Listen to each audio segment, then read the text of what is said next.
Отворена 10-та меѓународна научна конференција Охрид Водици 2022.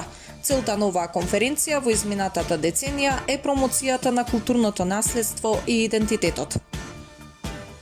Подготовките за манифестацијата по повод Богојавление Водици во завршна фаза.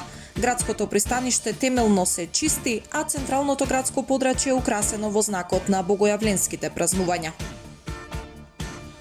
Лекарската комора го осуди инцидентот во кој пациент физички нападна 62 годишна докторка, инфектолог во Охридската болница. Од комората апелираат побрзо носење на измените на кривичниот законник.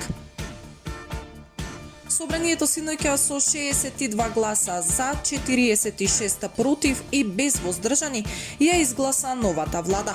Новиот премиер Димитар Ковачевски денес ја презеде функцијата. Времето утре сончево со мала до умерена облачност. Температурата во интервал од 0 до 6 степени Целзиусови. Следевте една минута вести на Охрид Њуз.